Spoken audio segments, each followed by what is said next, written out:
கூடியிருக்கக்கூடிய பொதுமக்களுக்கும் திமுக கட்சிக்காரர்களுக்கும் அதிமுகவை சேர்ந்தவர்களுக்கும் மற்ற கட்சிக்காரர்களையும் பார்த்து கேட்கிறேன், இந்த தேர்தல் நியாயமா நடக்குதா? விக்கிரவாண்டியில் நடைபெறக்கூடிய இந்த தேர்தலுக்கான பரப்புரை உண்மையிலேயே நேர்மையாகவும் நியாயமாகவும் தான் நடந்து கொண்டிருக்கா? அறிவார்ந்த சொந்தங்கள், நீங்கள் புரிந்து கொள்ளுங்க. நீங்க தொடர்ந்து பார்த்து கொண்டே இருக்கிறீங்க. மக்களை பார்த்து வாக்கு கேட்டு அதன் மூலமாக நலத்திட்டங்களை எல்லாம் சொல்லி நாங்க வந்தா என்ன செய்வோம் அப்படின்னு பேசக்கூடிய ஒரு சூழல்ல தானே தேர்தல் இருக்கணும். நாங்க யாரை பார்த்து பேசுறது? எங்க ஆட்கள் இருக்காங்க? வீடுகள்ல இருக்கீங்களா? வயல்வெளிகள்ல இருக்கீங்களா? கடைகள்ல இருக்கிறீங்களா? கடை தெருக்கள்ல இருக்கிறீங்களா? எங்கேயும் இல்ல. திமுக காரர்களின் பட்டியல்ல கொண்டு போய் வச்சிருக்க மாதிரி எல்லாரையும் கொண்டு போய் வச்சுக்கிட்டாங்க. இப்ப நீங்க கூட்டி வச்சிருக்கிற இடத்துல தான் நாங்க போய் பேச வேண்டிய சூழல். அதற்கு ஒட்டுமொத்தமாக கிட்டத்தட்ட 13 அமைச்சர்கள், 26 மாவட்ட செயலாளர்கள், ஒன்றிய பொறுப்பாளர்கள், உண்மையிலே சொல்ல போனா விக்கிரவாண்டியில இருக்கக்கூடிய வாக்காளர்களை விட திமுகவினுடைய பொறுப்பாளர்கள் அதிகம். இங்க வந்து நின்றுருக்காங்க. எல்லாம் எதுக்கு தெரியுமா? ஒரே ஒரு மனிதனுக்கான பயம். ஒற்றை மனிதன். அந்த ஒற்றை மனிதன் உங்களை எல்லாம் இத்தனை உலுக்குகிறார் என்றால் ஒரே ஒரு தங்கச்சி சட்டமன்றத்துக்கு அனுப்பி பாருங்க. அவருடைய சாயலாக, அவருடைய குரலாக, தமிழகத்தின் ஒற்றுமொத்த வலிமையாக அவர் என்ன உலுக்குவாள் என்று உங்களுக்கு புரியும். நாங்கள் ஒவ்வொரு இடத்துலயும் போய் பார்க்கிறோம். இந்த கூமுக காரவங்க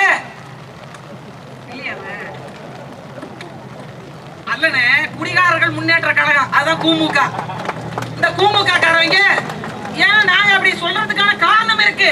நீங்க காளியம்மாள் இப்படி பேசிட்டாங்கன்னு வருத்தப்படாதீங்க. நீங்க தான் குடிகாரர்கள் சொல்லாதீங்க, மதுப்பிரியர்கள் சொல்றீங்க, இவ்வளவு சப்போர்ட் பண்றீங்க ஒரு பக்கம்.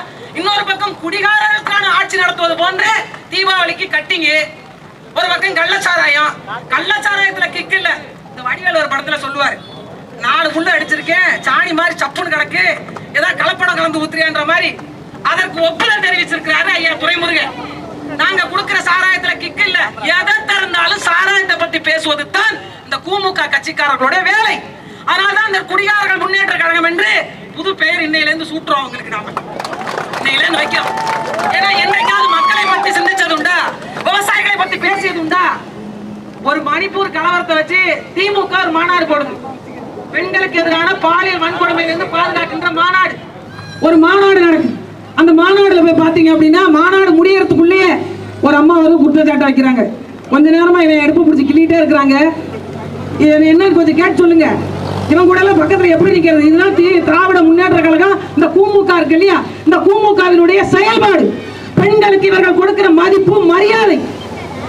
ஒரு இடத்துல போய் பேச போறோம் அப்படின்னா திராணி இல்ல, நீ பேசு, உனக்கு தான் பேச ஆள் இல்ல, அதை வேற விடு. நீ தான் சிரிச்சு வந்தா சீனா தானு மேடையில பாட்டை போட்டு டான்ஸ் ஆட வைக்கிற குரூப்பா மாறிட்ட.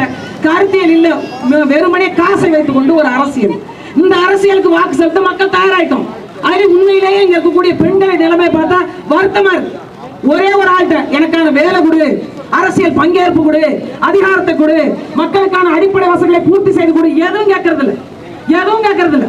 ஒரு சாராய வியாபாரி கூப்பிட்டாங்க அப்படியே அணிவகுத்து பின்னாடியே போறது.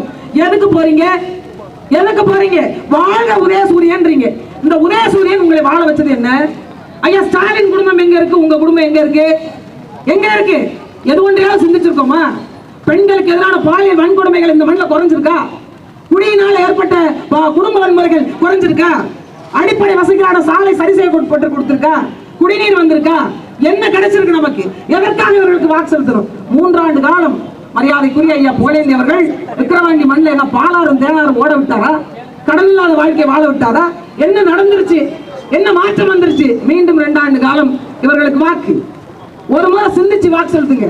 நாங்க என்ன கேட்கிறோம்? நான் ஓட்டுக்கு பணம் தர மாட்டேன், உனக்கு வேலை செய்ய நான் தயாரா இருக்கேன். இவ்வளவுதான் நாங்க சொல்றோம். மக்கள் வரிப்பணம் மக்களுக்கே செலவு செய்யப்படும். எங்களுக்கு தனித்தனியா வேண்டாங்க, மொத்தமா கொடுத்துருங்க. இந்த 10 நாள்ல வாங்கிடலான்னு பாக்குறீங்க. இந்த 10 நாள் கொடுக்கின்ற காசு உங்கள் பிள்ளைகளுடைய கல்வியை தரத்தை மேம்படுத்திடுமா? மருத்துவத்தை மேம்படுத்திடுமா? எதை தந்துவிடும்? 4 தெருவுக்கு இருக்கிற டாஸ்மார்க்க இன்னும் 5 தெருக்களாக கூட்டும். அதை தவிர இருக்கிற திட்டம் என்ன? பெண்களுக்கு 1000 ரூபாய். இந்த 1000 ரூபாய் ஒரு நாளைக்கு 33 ரூபாய் வருது. இந்த 33 ரூபாய் வச்சாக்கி அவங்க ஸ்டாலினுடைய மனைவி குடும்பம் நடத்துவாரா? இது சோசியல் செக்யூரிட்டி ஸ்கீம், சமூக மேம்பாட்டு திட்டம் என்று பேசுறாங்க. எது சமூக மேம்பாடு? என்னை போன்ற ஒரு சாமானிய குடும்பத்து பிள்ளை, ஒரு கரைகோடியில் பிறந்த பிள்ளை, அரசியல் அதிகாரமற்ற பிள்ளை, ஏதிலியாக கிடந்த பிள்ளை கொண்டு வந்து இந்த இடத்துல நிப்பாட்டி வச்சிருக்காங்க எங்க அண்ணன். அது சமூக நீதி, அது சோசியல் செக்யூரிட்டி, அது சமூக மேம்பாடு.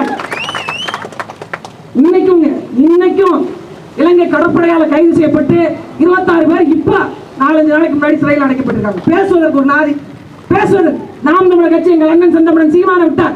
ஒரு வருத்தம் தெரிவிச்சு ஒரு அறிக்கை விட்டார் ஐயா ஸ்டாலின். ஒரு அறிக்கை, சிபிசிஎல் நிறுவனத்துக்கு எதிரான போராட்டம் நாம் தமிழர் கட்சி. பரந்தூர் விமான நிலையத்தில் நிலம் எடுக்கிறாங்க போராட்டம் நாம் தமிழர் கட்சி. நெய்வேலியில் நிலம் எடுக்கிறாங்க போராட்டம் நாம் தமிழர் கட்சி. கடைகளை அகற்றாங்க போராட்டம் நாம் தமிழர் கட்சி.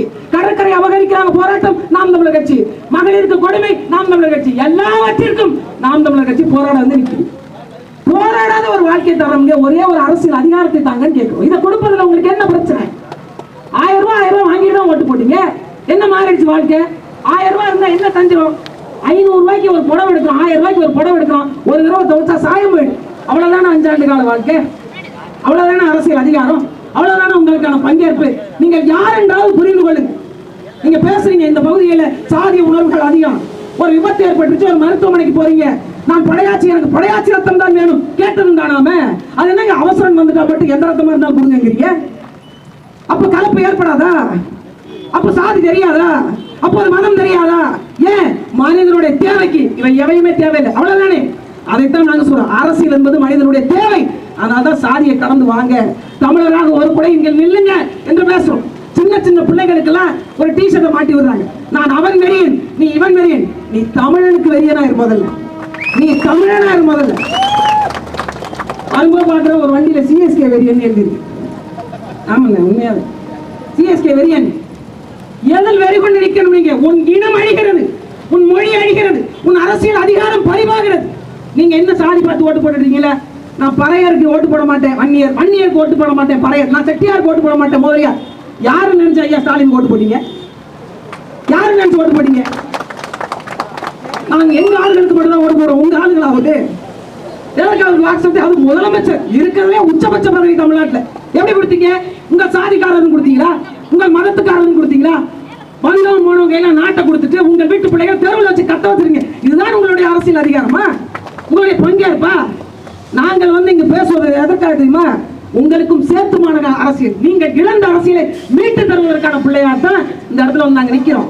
கொஞ்சம் முற்று நோக்குங்க, கவனிங்க, அங்க என்ன பேசுற மாதிரி பாருங்க. ஆனா கள்ள வண்டி அடிக்க வரீங்க, சேலத்துக்கு அடிக்க வரீங்க, சுகர் பேஷண்ட் வந்து பிபி பேஷண்ட் வந்து நீங்களே இதெல்லாம் பண்ணீங்கன்னா நாங்க பிரபாகரன் பண்ணி பச்சை மட்டையினுடைய தொடக்கம் அந்த சீமானியுடைய தம்பி தங்கச்சி நீங்க பாத்துக்கு வர்றீங்க, பொசுக்கு நாங்க தள்ளி விட்டு கீழே வந்துட்டு வயசானவங்களை அடிச்சுட்டோன்ற பேர் எங்களுக்கா? ஏன் இந்த வேலை? நீங்க தேர்தல் பரப்புரை செய்யுங்க, மக்களை பாருங்க, பேசுங்க, கருத்தியெல்லாம் சொல்லுங்க. நான் இந்த திட்டத்தை கொடுத்துருக்கோம், எங்களுக்கு வாட்ஸ்அப்ல பேசுங்க, யாரும் கேட்க போறது இல்ல. கூட்டி கூட்டி கொண்டு போய் அடைச்சு அடைச்சு வச்சுக்கிறீங்க. கேட்டா ஈரோடு ஃபார்முலா, ஈரோடு கொண்டு போய் வித்துரும் இந்த விக்கிரவாண்டி ஃபார்முலா. விக்கிற வாண்டின்னு வைக்கிறது போல விக்கிற வண்டின்னு வச்சிருக்காங்க. உண்மையிலே வண்டி கட்டு போய் வித்துருவாங்க போல. அப்படித்தான் சாரசாரியா மரியாதைக்குரிய அண்ணன் துரைமுருகன் சொன்ன மாதிரி எல்லாம் இன்னோவா காரு, ஃபார்ச்சுனர் கார். நம்ம டியூல ஒரு கார் வாங்கினா கூட பெரும் பஞ்சாயத்து ஆக்கிறாங்க, பெரும் பஞ்சாயத்து ஆக்கிறாங்க. ஏன்னா போயிட்டு இருந்தேன், உணவகத்து வாசல்ல ஒருத்தர் நிப்பாட்டி ஒரு படம் எடுத்துக்கணும்னு கேட்டாரு. அது அவர் காரு. நான் அந்த காரை கவனிக்காம நின்று விட்டேன்.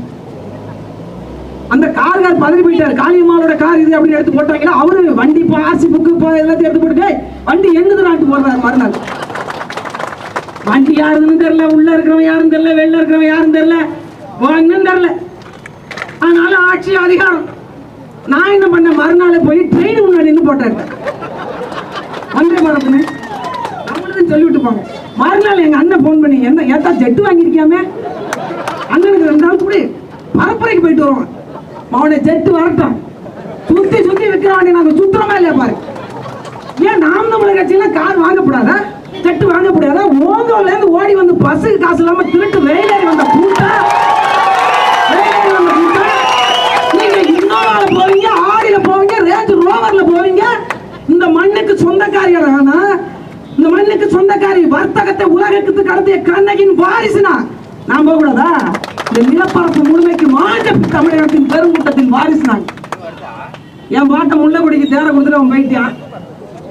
நீங்க கார்ல பவனி போறாங்க, நாங்க நடந்தே போகணுமா? ஒரு சோழனா போய் இதுக்காக ஆர்டர் போட்டிருக்கேன். ஏன்னா தமிழ் தேசியவாதிகள்லாம் சோழனா போய் மாட்டிட்டு போகணுமாமே. ஷூ போடக்கூடாது, செருப்பு போடக்கூடாது, காலில் ஒரு கட்டையை மாட்டிக்கிட்டு அப்படி போகணுமா? பஞ்சம் முளைக்க வந்த நீங்க எல்லாம் இந்த மண்ணில் வாழ்வீங்க, உங்களுக்கு நிலத்தை கொடுத்து, அதிகாரத்தை கொடுத்து, ஆட்சியை கொடுத்து, எல்லாவற்றையும் கொடுத்து விட்டு நாங்கள் ஏழைகளாக திரியணும். எடுத்துதான் போறீங்க. சொந்தக்காரா இல்லையான்னு பார்த்து நாள் போடணும்ல. அடுத்தவங்க ஏங்காரு சொன்னா அவன் ஏன் மேல கேஸ் போடுவான். அதுல ஒருத்தர் எழுதுறாங்க, அந்த தமிழருடைய அறத்தை தமிழ்நாட்டு ஆட்சி அதிகாரத்தில் பார்க்க வேண்டும் என்றால் எங்க அண்ணன் செந்தமிழன் சீமான் அதிகாரத்தில் அமர வேண்டும். அதனுடைய சாம்பிளாக, அதனுடைய மாடலாக, ட்ரைலராக என் தங்கச்சி அபிநயாவுக்கு மைக் சின்னத்துல வாக்கு செலுத்துங்க. வாக்கு பெட்டியில 2வது இடத்துல இருக்கு, ரெட்டல் அடிக்கல. அதனால ரெட்டையில இருக்கக்கூடிய 2வது பொத்தான ஒரு அழுத்திட்டு வாங்க. வேலை செய்தா வேணாலும் பாருங்களேன். தேர்தல் நான் ஏதாச்சும் பண்ணி வச்சிருப்பேன். இந்த மைக் வந்து ஒழுங்கா வேலை செய்தா அப்படி ஒரு டச் பண்ணி பாருங்க. இது அமுக்குனா நம்ம பேசுறது கேட்குமானாலும் பாருங்களேன்.